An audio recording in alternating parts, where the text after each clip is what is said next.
a lot of people have been talking about Jake Evans recently, and people have been wondering if he's going to get traded this season or if he's going to, get a nice little signature and get re-signed.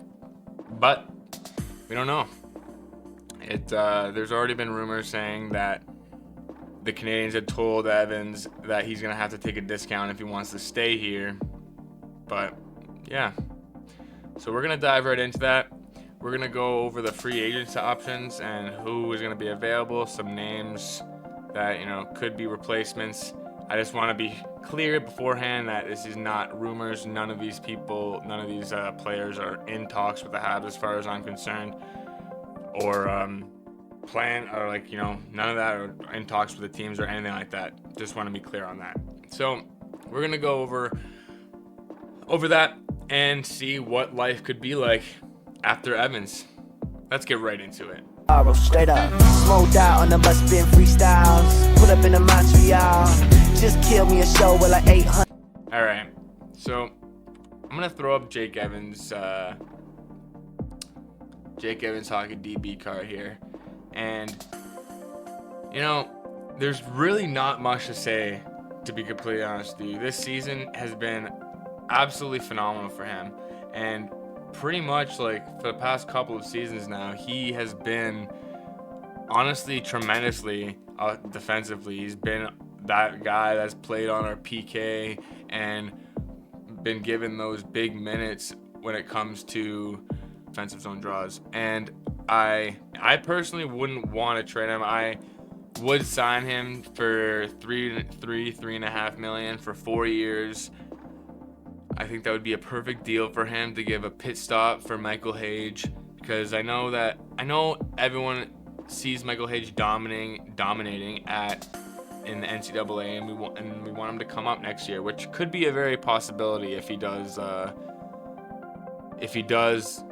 continue to dominate at that level. But I don't think that it would hurt to give him a year in the AHL either, to be completely honest with you, because I want this rebuild done right. I don't want Kent Hughes and Jeff Gordon to rush it and trade players that could be valuable to our culture, which Evans definitely is. And I mean, I can't lie, I know if you're offering a first round pick for Evans, go for it, take that deal, sure. I think that's kind of just stupid to turn down, to be honest with you. But I'm not sure if that deal is going to be coming up anytime soon, to be completely honest with you. And so we're going to go over some of the free agents options here. And he's not on the list, but Mikko Rantanen is also a free agent as well. And some of these guys here, like John Tavares, Nicholas Backstrom, he could be someone we could bring in on a 1-year deal maybe. Matt Duchene is another name that that could be someone we could have to replace Evans. And honestly, even Mikko Rantanen, to be completely honest with you. But that's gonna be a big contract. He's gonna want a lot of money. But I think something on the lines of $14 million we heard that he wanted to get. And I mean, as much as I would love to have Mikko Rantanen on my team and he would be a bona fide fucking superstar,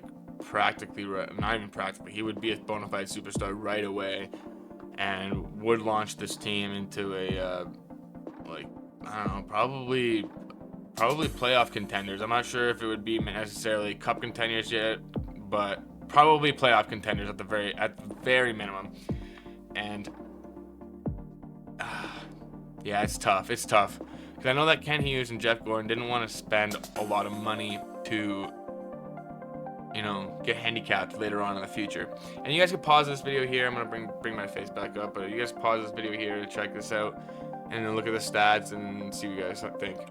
But yeah, Mikko Rantanen would be a lot of money. $14 million for a guy that, yeah, he's a bona fide superstar. Don't get me wrong. I'm not going to sit here and deny that he wouldn't instantly propel our team tenfold, but I'm not sure if I want to be handicapped later on in that contract. It's a tough one. It's a tough one.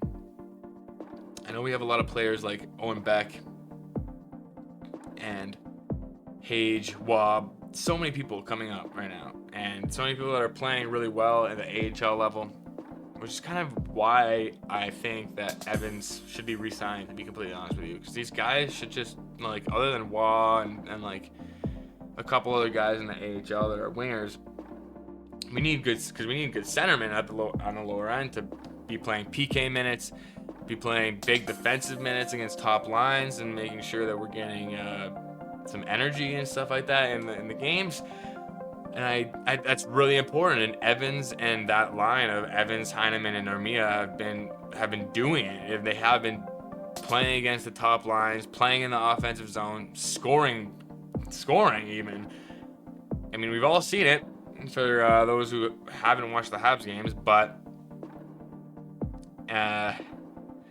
yeah, it's difficult for me to think of a position where the Habs would want to trade Evans unless they're getting a first round pick, to be completely honest with you, or unless they're trading a player directly like for him or something like that in a package deal. But yeah, I'm not really sure how I could see that. I'm not really sure, to be completely honest with you. We'll see what happens, but I don't know. But that's my take. My take is that we should sign him. But you know what? It's okay.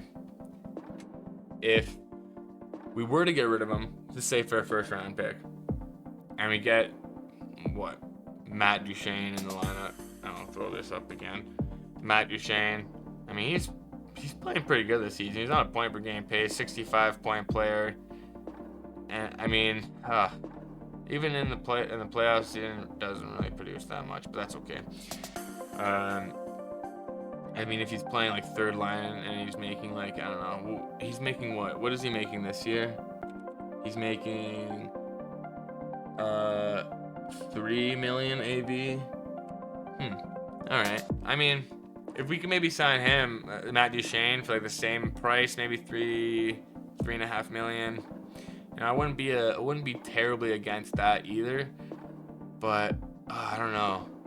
Unless you're getting a first round pick, in my view, like, it's just, there's so much value that Evans provides defensively on the PK in the back end. He's now a veteran that could help the newer guys defensively and learn how to play on the back end and get those, and the new guys coming in that are eventually going to be replacing him, like Owen Beck and Michael Hage eventually, because I think, hey, maybe they both play next year, like, and they play all year, but I think that Michael Hage will end up playing in Laval next season. And I think that'll be good for him. Beck is more NHL ready, although he's not defensively better than Evans, he's offensively better than Evans currently, and it would be a good jump for him to replace like someone like Dvorak on the team. Like Owen Beck and Evans could be that guy to help teach him and help get him up to that level of being that defensive energy line guy on the third, fourth line, and some guy who could just play up the lineup when guys get injured and stuff like that. Because that would be perfect. That would be perfect for us. And yeah, that would be perfect. I hope you guys enjoyed. Leave a like, comment what you think about Evans, what you guys think is going to happen to Evans, if he's going to get traded, what do you think he's going to get traded for, if he's going to sign, what he's going to sign for, even in the term, AAV. Let me know in the comments. Subscribe if you want to see more. This has been Hab Soul Food. Peace.